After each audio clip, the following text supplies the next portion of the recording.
بسم الله الرحمن الرحيم الحمد لله رب العالمين والصلاة والسلام على سيدنا محمد وعلى آله وصحبه أجمعين أما بعد. So all of today, inshallah ta'ala, we'll be doing miscellaneous questions about the season. 'Tis the season, and so we'll have a lot of questions about the issue of Christmas. So we begin, inshallah ta'ala. First one, somebody emails and says, by the way, all of these have been compiled from many weeks. I'm just waiting for this particular season. So the first question we have, any practical advice about how I can explain to my children why we do not celebrate Christmas? When we drive around, we find all of the lights and all of the celebrations there, and my young child, any practical advice? So this is a psychological question more than a fiqhi one. The parent is saying, how do I explain to my, I'm assuming, very young children that we are not celebrating and the other culture is celebrating? So I think that this is a question that is very sensitive to the age of the child. And if you ask those who are more age appropriate, this is not a fiqh question, but I'll give you some generic advice.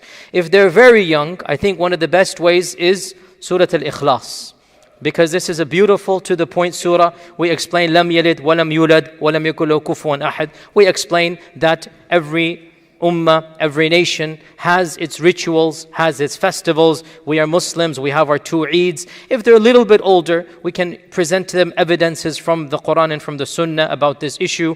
Of them is that when the Prophet ﷺ came to Medina and he found they were celebrating 2 festivals, he said that every nation has this festival. Allah has given you 2 festivals better than this one, the Eid al-Adha and the Eid al-Fitr.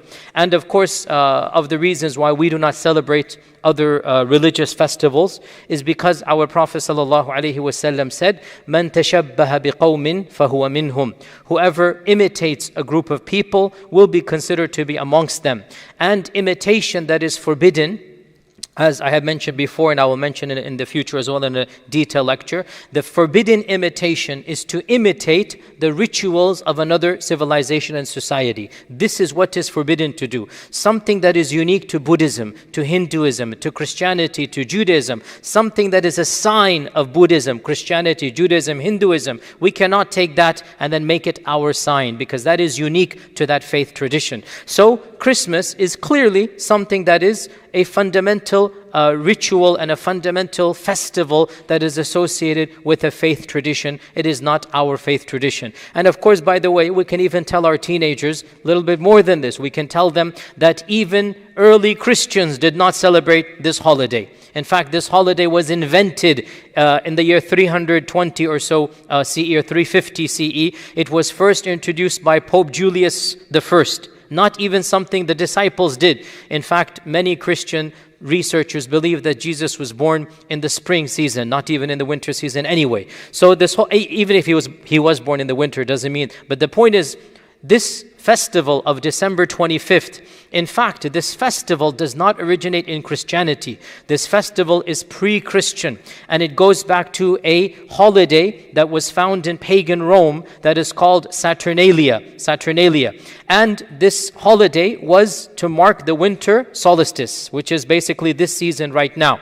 And this season, of course, this is when the time changes. As you know, this is when the short days become the shortest, and then they start becoming more and more. And because of this, civilizations across the globe welcome that this is now essentially the beginning of the new season coming in. So we have the Celts, we have the ancient Nordics, we have and the ancient pagans of Rome. Multiple civilizations celebrated December 25th. Not early Christians, they didn't do this.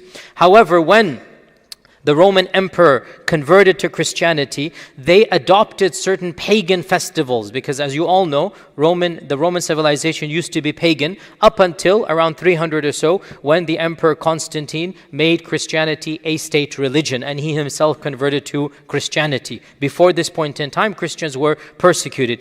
In the same time frame, December 25th, which used to be a pagan festival, miraculously became a Christian festival. It was simply adopted, and it was then made into a Christian festival. And so, the point is, it's really, and of course, as we said, even the ancient Nordic gods. And by the way, a lot of the symbolism and the rituals and the icon and iconographs is actually coming from other pagan civilizations. So, for example, Santa Claus, they say, he is actually Odin of the ancient Nordic gods. He is the god Odin, and is being, basically iterated until it becomes Santa Claus. And other things, the wreath and the heart symbol of the fir tree, all of this, it comes from certain pagan symbols. None of it is coming from Jesus and the disciples of Jesus. And even if it did, by the way, come from the disciples of Jesus, we say that's their religion. We have our own faith tradition. The bottom line, we as Muslims, we have very clear about this. Our Sharia does not allow us to actively participate and celebrate other religious festivals.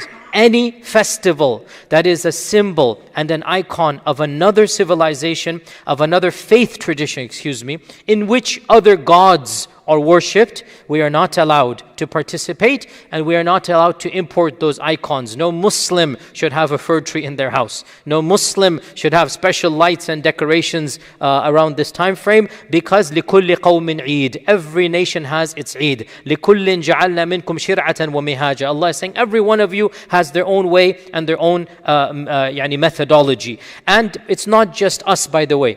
Even most of the Orthodox rabbis, most of the conservative rabbis, they prohibit their followers of the Jewish tradition from celebrating the symbols of Christmas, because again, this is something that is not cultural, it is religious.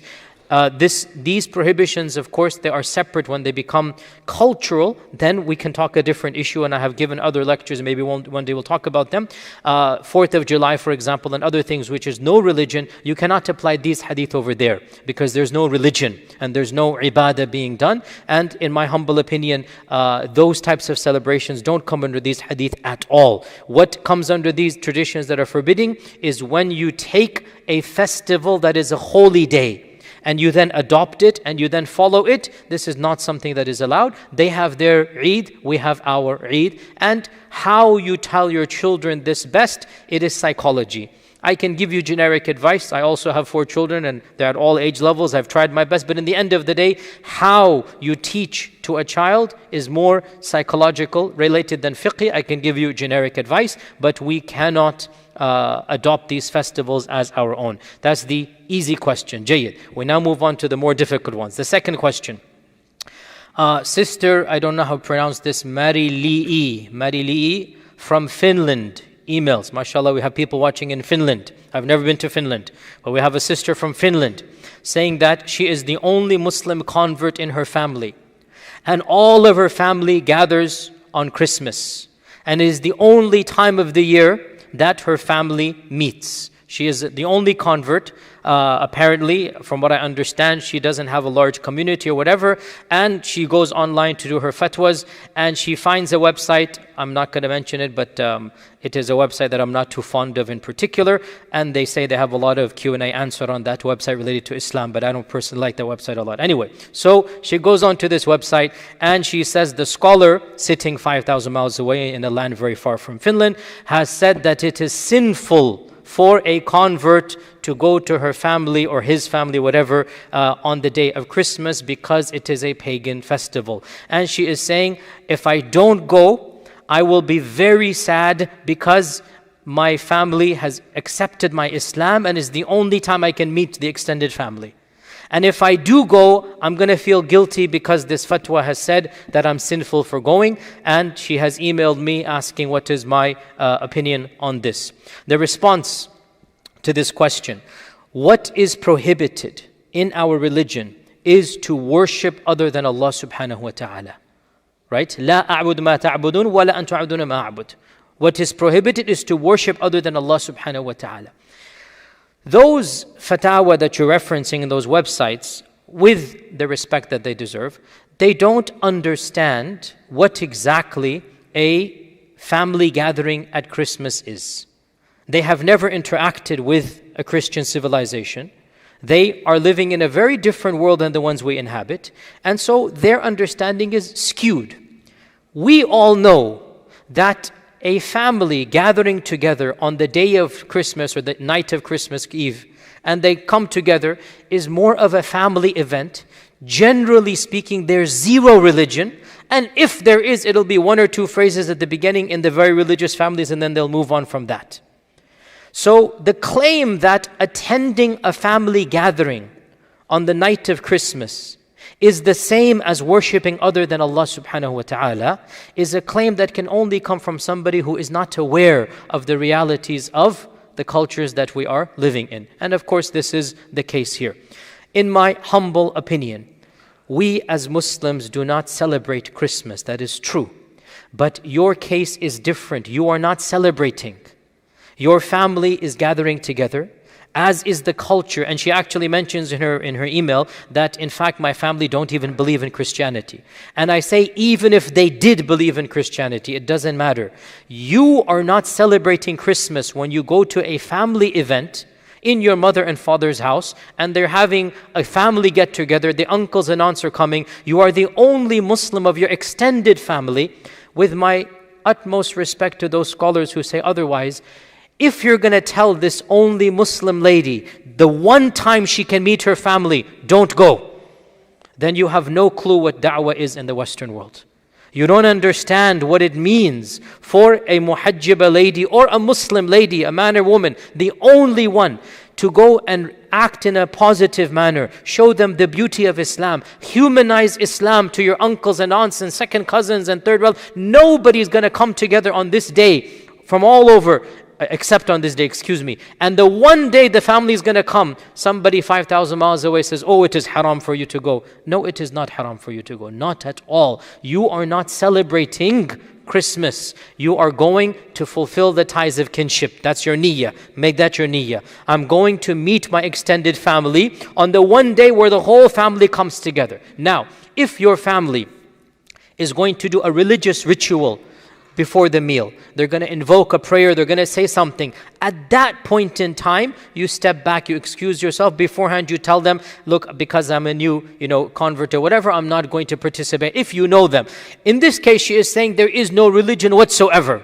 They don't even have, as you know, the remnant, Finland, 70% agnostic anyway. These people, 80%. As we know, in these lands, more Muslims go to Jumu'ah than Christians go to church on Sunday. Muslims are 2, 3, 4%. There's more Muslims in Jumu'ah, 2, 3, 4% of the population, than the 70% nominal Christians on Sunday. Look at the statistics going on here. So even if they were practicing Christians, when they do something that is related to worshipping Jesus, you do not participate in that.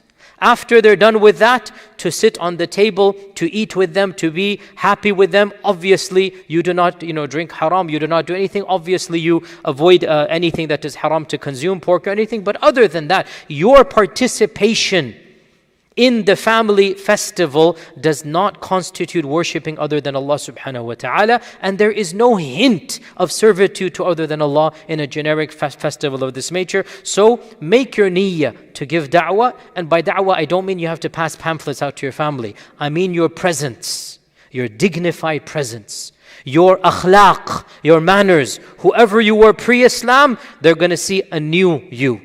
And that new you will be 1,000 times, 1,000,000 times better than the old you. That is your da'wah right there. And so your participation, far from being haram, I actually say it is mustahab. Go and participate, and your niyyah should be on participating to present what it means to be a Muslim in this society. And insha'Allah ta'ala, this will be a stepping stone for others to ask you more and more, so that insha'Allah many of them will be sympathetic to Islam and maybe even beyond this and convert to Islam. So that is the next question. No problem to go to and this is for the convert. Obviously, the Muslim should not have any festival on their own. That's not what they should do. And the Muslim should not for no reason go to a friend's house on this day. What's the purpose of doing that? We have our culture, we have our civilization. This is the fatwa I'm giving to the convert whose whole family is Christian. In that scenario, it's different, and Allah Azza wa Jal knows best. Next question, we have Brother Nadeem asking that, and this is actually Brother Nadeem email, but we have at least 3 or 4 questions, so I'm going to combine them all together. That in his workplace, There is a gift exchange that takes place around this time frame. And even though the word Christmas is not mentioned, still it happens around this season. And everybody is supposed to give an anonymous gift. They put it into the pool, and then this person gives the person in an anonymous manner. So basically you are participating. So he is saying, if I don't participate, it looks very bad. And if I do, am I committing any sin? As well, we'll tack this on as well, that what should I do if my colleague passes by me and says Merry Christmas to me? What should I do if they greet me with Merry Christmas? Okay, so this is now the corporate setting. Okay, we are now talking about you in your office place. And you have these various things taking place in your office.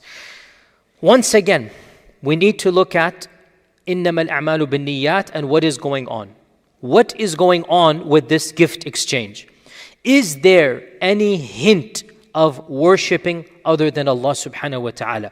Are people giving their servitude to another God in this corporate environment? Or is it being done for camaraderie, for pleasant environment of the corporation? I think it is very clear that given the circumstances that we live in now, given especially the secular nature of the Western world, that these gifts are not being done to worship other than Allah subhanahu wa ta'ala. You are not presenting it to a god, a false god. You're not presenting a platter to an idol. This is a mutual gift exchange that is done for camaraderie, for building some office rapport. And in fact, we have authentic narrations from the Sahaba in this regard of accepting gifts. In fact, this is much more. The riwayat I'm going to report to you is much more than what this brother is asking about. This brother is asking about secular, corporate, generic festivals in the America that we live in. This is not in the church. The Sahaba, the athar I'm quoting you, they were gifted from the religious communities because of the religious festival, not just some generic stuff. And realize that the Sahaba, they conquered lands that were majority non-Muslim. And in particular, Iraq, when they conquered it, and of course Syria, but Iraq, when they conquered it, was a land that predominantly was Zoroastrian. Right? They were what we now call in our lands Parsis. We call them in our India, Pakistan, Parsis, right? They were called Parsis because they came from Persia, Farsi. So we call them Parsis. So this Zoroastrians, they came because the Muslims conquered. That's when they came to India. So these Zoroastrians were the predominant people of those regions. And there are multiple narrations from the Sahaba regarding the gifts that happen on their festival days. The festival day of Nowruz, for example. So of them, for example, Ali radiallahu anhu, when he was the Khalifa of Kufa, and of course he was surrounded by Zoroastrians. On the day of Nowruz, he was gifted with many gifts from their religious leaders, from the people. He's the leader now, and these are minorities. So they want to now basically give. So he was gifted many gifts, and he accepted all of them. No problem. Another narration. I love this narration. You'll see why. He was gifted something called faludaj. This is in the hadith, by the way. Okay? Desi people, faludaj isn't Pakistani. Don't worry. It goes back ancient Faris, ancient Persia. You did not invent faludaj, don't worry. It goes back, okay? But the term is exactly the same. Now, their faludaj wasn't mango and kulfi and ice cream. Their faludaj was honey and milk and other things. But the asl was, what we have. It's been, of course, we have now version 3275, I think. But their asl faludaj was a cold drink of milk and honey and other things. Now we have added mango lassi and other things, and the weird worms, and I don't know what you call it, or whatever you call it, but what do you call it? Huh? Spaghetti noodles that are there, all of that. I'm pretty sure the ancient Iranians did not have that. Oh, Arabs, you don't have faludaj, right? Arabs, huh? You have no idea what faludaj is. You don't know what you're missing. You don't know what you're missing. So, Ali radiallahu anhu, and you will see why I love this narration, and my respect for Ali radiallahu went up 10 notches after this narration when I first came across it. Ali radiallahu anh was gifted faludaj. He ate it and he loved it. MashaAllah, tabarakallah. Man after my heart. He said, "What is this?" They said, "It is faludaj." He said, "What's this? Why are you gifting? What is going on?" So they said, "Today is Nowruz. Nowruz, of course, by the way, what is Nowruz? Naya Roz. Still in our Sanskrit and Urdu, Naya Roz, new day, Nowruz. Today is Nowruz. It's the festival of the New Year's, the holy day, the holiest day for the Zoroastrians. And still to this day, Iran celebrates Nowruz. Even the Muslim population celebrates Nowruz. It has become a different thing. But anyway, back then it was a religious festival, akin to Christianity, akin to Christmas or Hanukkah or whatever. Today is the day of Nowruz. Nowruz is a religious festival. They gifted Ali radiallahu anh faludaj. What did my man say when he was gifted faludaj? May every day be a Nowruz for you. He went up, respect, mashallah. Anyway, that was just a joke. He deserving of our respect whether we like faludaj or not. But if you like faludaj, then mashallah. But here's the point, and subhanallah, and again, to be gentle, some strands, they interpret Islam in a manner that life becomes so difficult and unreasonable, and they claim to follow the Salaf, and the Salaf themselves had very different lives from those who claim to follow them in our times. Ali radiallahu an who is he? Do I need to give you the fada'il of Ali? Is anybody going to accuse him of not being following the Salaf enough? He is the Salaf. Ali radiallahu anh is being gifted faludaj on the day of Nowruz. Like, imagine a Christian gifting you, because it is Christmas, I'm gifting you this. And he smirks, he smiles, he goes, great, every day should be Nowruz, give me this every day, I don't mind. You are not worshipping other than Allah when you eat faludaj on Nowruz, alhamdulillah for that. You're not worshipping other than Allah if your Christian neighbor gives you something on Christmas. He's being happy on his day, he gives you something. Now, there are some conditions, and I'll mention them. Aisha radiallahu anha was asked by one of the Sahaba. We have some Zoroastrian neighbors. So some of the Sahaba are back in Medina now. Okay, Aisha never went over there to that place to live there. Somebody is in Medina, and she asks Aisha, we have some Zoroastrian neighbors. They gift us on their Nowruz, fi Eidihim, which is their Nowruz. They gift us, what do we do? Can we accept or not? What does our mother say, radiyallahu anha? Listen, whatever was sacrificed on that day, do not eat. But whatever comes to you from fruits and plants, meaning vegetables and non-meat, eat. So, on that day, they're going to sacrifice to the false gods. They're going to mention the name of other than Allah Azza wa Jal. Don't eat that meat, Zoroastrians, because Zoroastrian meat is different than Ahl Kitab. You should know this. Zoroastrian meat is not Ahl Kitab. So the meat, don't eat. But the fruits and vegetables, and faludaj is basically non-meat, alhamdulillah, okay? The fruits and vegetables, he said, eat from it. The sweets, eat from it, no problem. This is Aisha radiallahu anha. As well, we have Abu Burza, who settled also in Iraq, and he would tell his family, his wife and his children, that on the day of Nowruz, anything that comes to you from the meat, don't eat. But anything else that comes, go ahead and accept it and eat from it. So what was haram was their sacrifice, because the Zoroastrians are not Ahl Kitab. So if they give you some meat, do not take their meat. But if they give you anything else, sweets, halwa, laddu, anything, no problem, accept it. These are the Sahaba, and their day was the holy day. So, in the corporate world that we live in, this isn't even Christmas, what they're asking us to do. There is no deification done. Nobody is worshipping a baby God. Nothing like this is happening. It's just a generic. Now, obviously, if we're in a Muslim land and you are a corporate owner, why would you do this on the 25th of December? For you, I will say, fear Allah Azza wa Jal. We have our rituals, we have our festival, but when you are going to work and the corporate over here has announced that, okay, on the, what day is it usually done? 15th, 20th? What day is it usually done? 20th or so, right? Anybody? When is it usually done? What, before Christmas or after Christmas? Before Christmas, the 20th or so, right? In the week before. Yeah, so, yani 15th, whatever. On this day, everybody bring a $20 gift. We'll pull our names from a bag and we'll just swap over gifts, okay? Where is the worship being done to other than Allah? Nothing. How can it be made haram? I agree, if you are in charge of the company and you're in a Muslim land, why would you bring in on the 25th of December? But that's not the case here. So, khulasatul qawl, nihayat al-mataf, there is nothing wrong whatsoever in participating in this exchange of gifts. In fact, even more than this, if they actually gift you on the day, for the day, because of the day. We have the athar of the Sahaba here.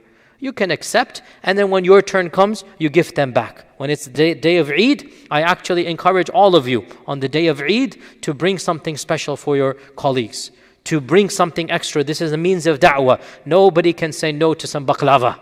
Okay? Nobody can say no to some nice, gulab jamun, or bring faludaj, mashallah, because we have adopted faludaj now. We took it from them, we upped the bar, we raised it, mashallah, because now faludaj has, mashallah, the mother of all, which is ice cream. Now you have ice cream, mashallah, tabarakallah. Ben & Jerry's vanilla, by the way, that works good on faludaj, so just FYI. So, if you gift your colleagues faludaj, going to be a bit difficult, but if you manage to do that, or anything good on the day of Eid, and then they gift you back on their Christmas or holy days, there's nothing wrong with this, as long as what they're gifting you is halal, obviously. As for taking advantage of other things going on, I'll just add some other stuff here as well. How about going to the bazaars on the day of their Eids?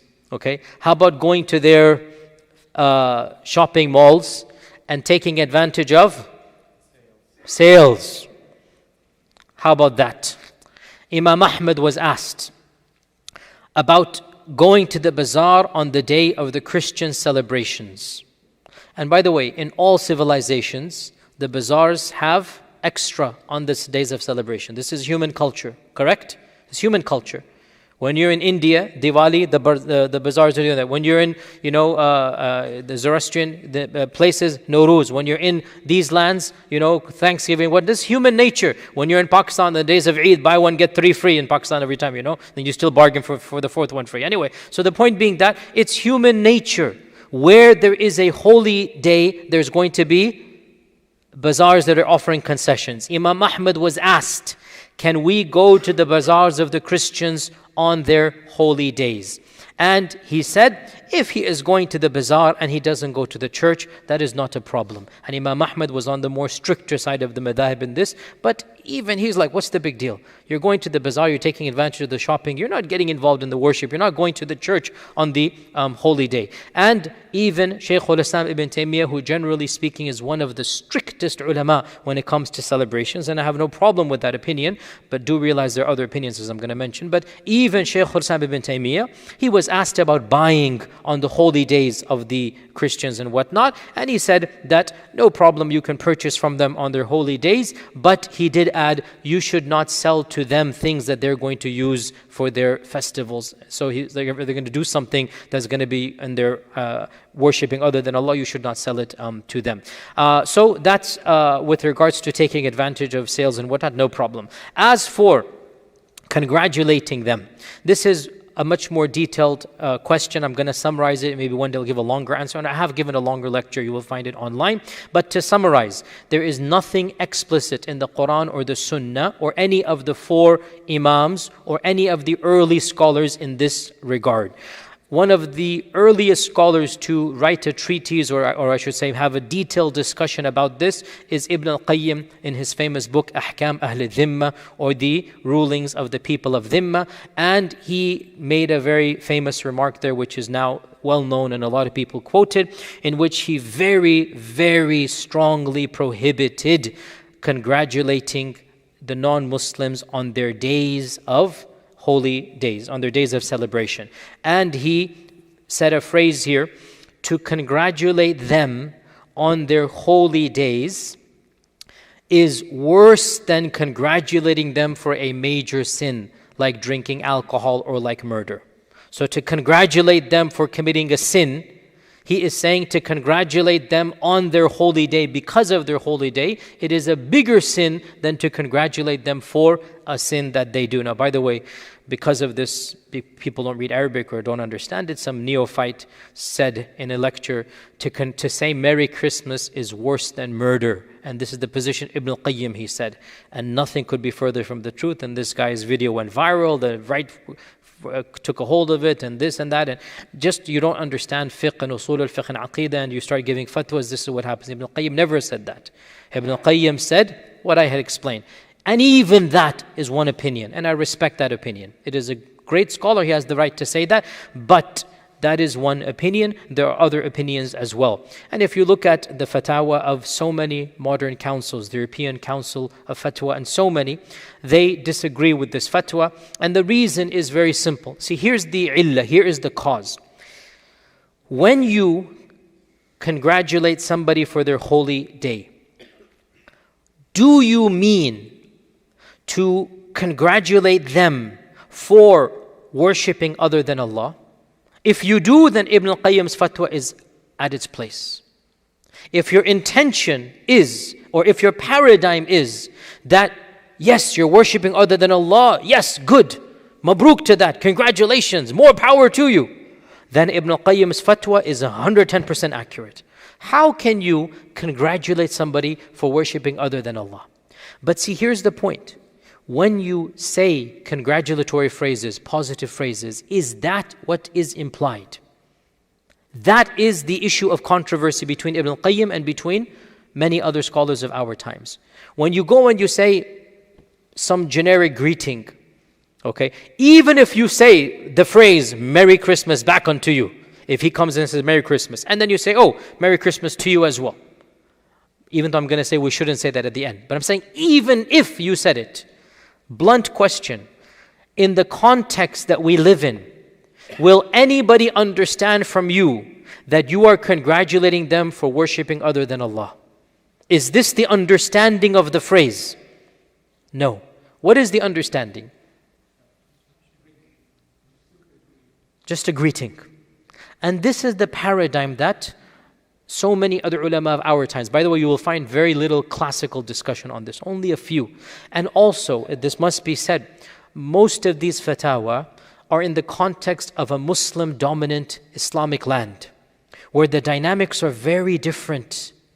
And one needs to ask, why would a Muslim land be celebrating Christmas? Of course you should be ultra strict, etc., etc. None of these fatwa deal with minorities, except until modern times. So in my humble opinion, even to quote Ibn Taymiyyah, copy and paste and apply to America or Europe in itself is a mistake. Because the fatwa of Ibn Taymiyyah is a different context, different time, different place, and even that it is one opinion. Nonetheless, there are a whole host of ulama in our times who have said that it is permissible to generically greet, and I personally say get out of the controversy and do not say the word Merry Christmas. This is my personal advice. Rather, when somebody comes and says Merry Christmas to you, say something generic in response. God bless you. God bless you. Generic.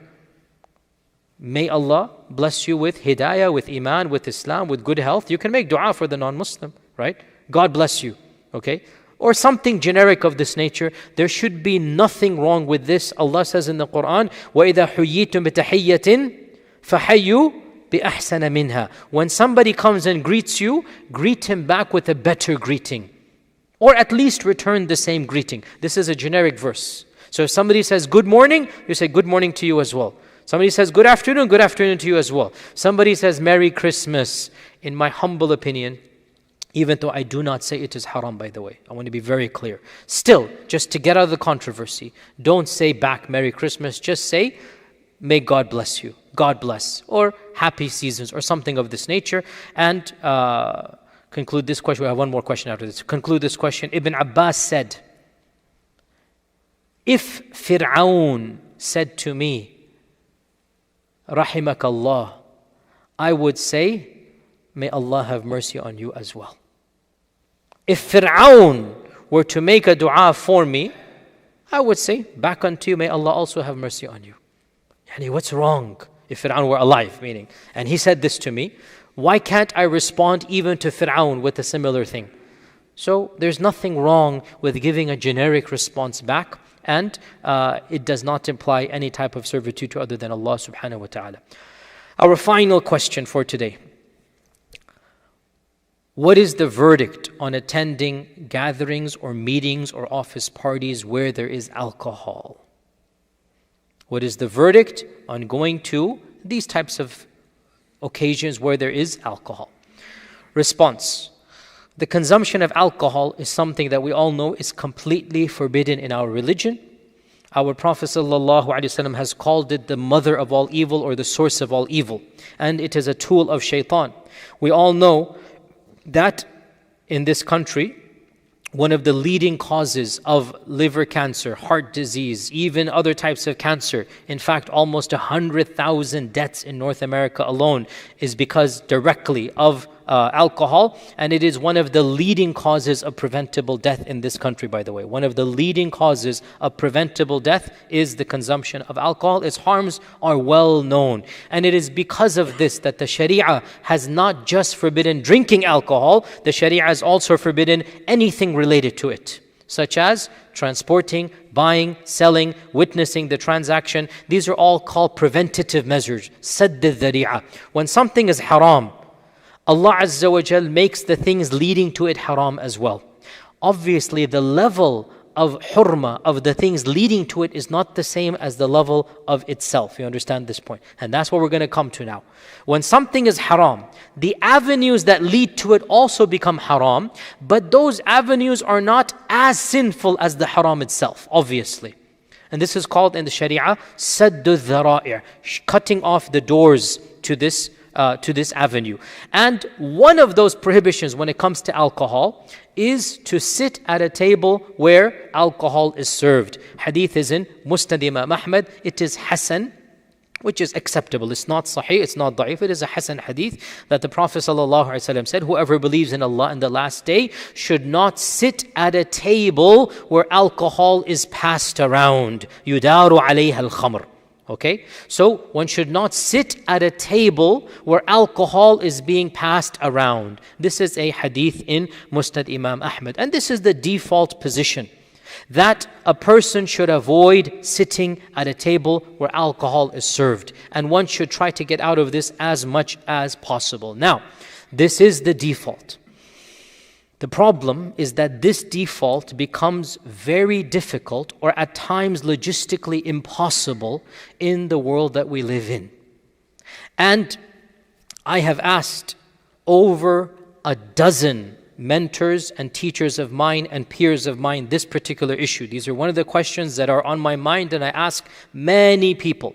And I'll just mention some names here, but the opinion I will give you, ascribe it to me. But I'm telling you just because, understandably, I never claim to be a scholar. I'm a student of knowledge. I am not a scholar, I'm a student of knowledge. So understandably, people say, who are you to say things? And that's a valid concern. But I try to quote positions that have basis and that have precedence. I never, ever try to bring an opinion that is unprecedented. I don't feel myself qualified to do that. But I try to find precedence. And when it comes to this issue, I have asked over a dozen people whom I look up to, including people like Sheikh Salah al-Sawi, Dr. Hatim al-Hajj, Sheikh Yusuf al-Judi', Sheikh al-Qardawi, others. I have asked all of this specific question. Specifically, I've asked them about this hadith in light of modern times and in light of corporate America. And by the way, FYI, I have worked in corporate America for a period of my life. And for 15 years, I was in academia, which is a different type of corporate America. I had to meet many people, politicians, business interviews, presidents of universities, presenting papers at Harvard and Princeton. I've been in that environment. So I understand what it is like to be the only Muslim in a room full of people that are coming together for another cause. They're not coming together to get drunk. You're not going to a pub to socialize. You're going for a conference. You're going for a job issue. You're going because your boss's boss or the company's president has thrown a big party and you're a member of that audience. And once again, with my utmost respect, many of our scholars and teachers have never been in that situation. And so they give fatwa that they are there and hardly anybody can follow them, because those fatwa cannot be applied by the average person working in a corporate environment. And that's why the one who knows, knows. The one who is there understands. And that's why I myself have been very eager to ask many of my mentors and teachers, Pretty much all of them who live in these lands, or at least are well aware of the situation of our lands. Because again, what you need to realize, when you ask a person or a sheikh that has never been in these lands, their tasawwur is very different of reality. They can give a fatwa and they don't understand that fatwa is impossible to apply.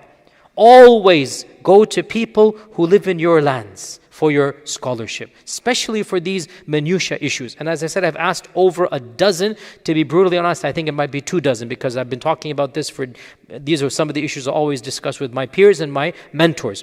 And every single one of them, without exception, has given caveats and exceptions to this hadith. None of them unconditionally said it is always haram and you have to stand up and leave every time there's alcohol within 5 feet of you. None of them have said this, because they understand that you cannot be that strict. This hadith is not meant to be used as an elastic band and applied to every scenario. The hadith is a general ruling. Let's keep that as the default. Let's not become comfortable, but there are always going to be difficult scenarios. And by the way, this isn't without precedents. Again, there are minor precedents. Of them is the issue of the Muslim man married to the Christian lady. And we find a number of explicit narrations, even from the very strict ulama, like Imam Ahmad ibn Hanbal. Somebody came to him and said that a man is married to a Christian lady. Can he force her to not drink alcohol? Now remember, it's her right as a Christian. And then maybe even in her sharia it's allowed. And maybe even in her rituals is what she does. If she's a Catholic, she's even going to drink it, right? And Imam Ahmad said, he does not have the right to forbid her from drinking her alcohol. He doesn't have that right. So this is someone like Imam Ahmad, and the context is in a Muslim land. And it's in the person's household. Now, by the way, think about the technicalities. Whose money is she typically going to use to go buy the alcohol? Think about the technicalities. Where will that alcohol be stored? In whose house? Think about these technicalities, right? Before you make these blanket statements of haram, haram, haram, think things through. And that's why fiqh is very different than just quoting hadith and then extrapolating. My dear brothers and sisters, extremism typically occurs with people who don't understand fiqh. They just take a verse or a hadith and they become fuqaha overnight. Actual fuqaha are always much more understanding, much more reasonable. As I said, more than a dozen scholars, I asked personally this question. More than a dozen. Every one of them, they gave slightly different, but every one of them is giving caveats. If this, if that. So, the position I'm going to present is coming from me. Don't ascribe it to them, but I will tell you, all of them have given caveats and exceptions to this hadith. So, based on this, I form an educated ijtihad. If I am right, it is from Allah. If it is wrong, then it is from myself, and I ask Allah's refuge. What I say is as follows. This is my advice. The Muslim working in corporate America should never make it the norm to feel comfortable around alcohol. This Muslim should make it known to his or her close colleagues that they don't like alcohol and the presence of alcohol. It should be something that is known, that they feel uncomfortable around the presence of alcohol. It should not just become overlooked, not a green light. Anytime there's alcohol, let it be. Occasionally, such a Muslim might find himself or herself in a situation where it's just the battle is not worth fighting. For example, the annual meeting. For example, the CEO comes in and the whole staff is there. For example, the ceremony that's going to take place around this time when the raises are given and announcements are made right before Christmas. And your presence and your point is a part of being with the community of your corporation. You need to be there because that's what everybody is doing. So, on those exceptional scenarios, try your best to avoid being in the direct vicinity. So if the alcohol table is there, you go on another side and you intermingle with the people over there. And if you are forced to sit down, try your best to get a few people that you know will not be drinking and sit. One of my teachers actually said this. I'm not going to mention it, but I respect him immensely. One of my teachers actually said, if there's a large table, get 3, 4, 5 people, sit next to them, and in your mind draw an imaginary line. This is my table. There's no alcohol on it. Point is, you have to work your way. What are you going to do if there's 50 people at a corporate meeting and you're all sitting at a table and they're drinking alcohol over there? What are you going to do? I mean, if you really thought it's necessary to stand up and leave, that's your business. And I'm not saying don't do that. But I'm saying, لا يكلف الله نفسا إلا وسعها. How unreasonable is it for you to stand up and leave because somebody else is drinking, your boss's boss is drinking alcohol? You will not be able to function in corporate America this way. You cannot function in a regular, you're going to a job interview, for example, right? That stage, you're going to tell other people, hey, you can't drink, by the way, huh? You're going to get that job or not? Is Allah requiring you to be that unreasonable? I don't think so. Wallahi, I do not think so at all. And this is the position that many of my teachers have as well. You're going to a job interview. You're going to the annual corporate event or whatnot. Now is not the time to enforce Sharia on other people. Their drinking is there, but you obviously are not going to drink. You will say, I don't drink, okay? You order your Alka-Seltzer water or whatever you want to do, it's like well, you do whatever you want, but you do not obviously drink yourself. And if they're drinking that one-off, fine. Then when you get in and your colleagues, you should then say, you know what, you guys are going there. If it's just a regular chilling event, just a evening out, you should not compromise on that type of thing. Why? You guys go ahead and enjoy. And you don't have to say even alcohol. You say, you guys go ahead, I'm a bit tired. Make an excuse up. I'd make a few phone calls, whatever. But if your presence is important, not darura, life and death, because this is not a matter of life and death. It's a matter of reasonable. Your job is at line here. Your presence is required for the promotions. Your ambience is there. You being there is going to show the company that you're a part and parcel of the company. In these types of scenarios, be reasonable and participate what needs to be done. And then, as you all know, as the evening winds down, the party revelers stay, and then people who want to leave can leave, right? You be of those who leave as fast as you reasonably can. فَاتَّقُوا اللَّهَ مَا اسْتَطَعْتُمْ. Fear Allah subhanahu wa ta'ala as much as you can. And even as you are there, in your heart, do not like it. Because our Prophet ﷺ said, whoever can change munkar with his hands, good. If not, then with his tongue. If not, then what? Don't like it in your heart. Hate it in your heart. I'm being very explicit. Don't make it the norm that I'm surrounded by alcohol. No. It should never be the norm. Don't make it lackadaisical, no big deal. It is a big deal. And you should not just be observing people getting drunk. But once in a while, you cannot enforce 100%. When you need to, be as minimal as you need, be as discreet as you need to be, do what you need to do, and then make your excuse, and then be away from there. And then ask Allah Azza wa Jalla's forgiveness. But I do not think it is a sin when, as we said, when you're pressured into this type of scenario, that you're in the presence where alcohol is. Nonetheless, if it is not something that is required, and it is simply a pure socialization, a pure merriment, in this case, no need for you to compromise. And you can give an excuse. And I give you a classic example. You're going to a meeting or a conference somewhere else. Then your office is going to go out for a dinner. And you know there's going to be sharab and laughter and merriment. And there's no need for the business has been done.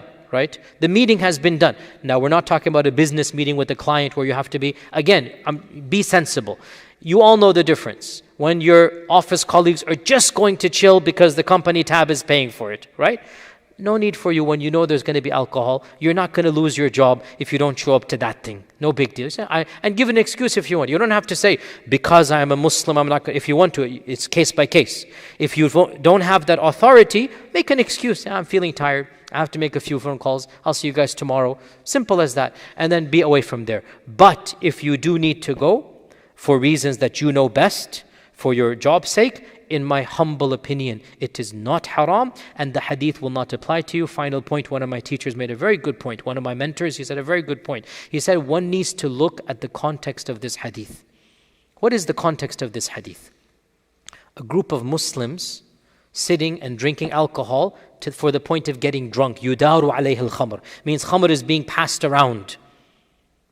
Why would you be in such a gathering of Muslims? What excuse is there?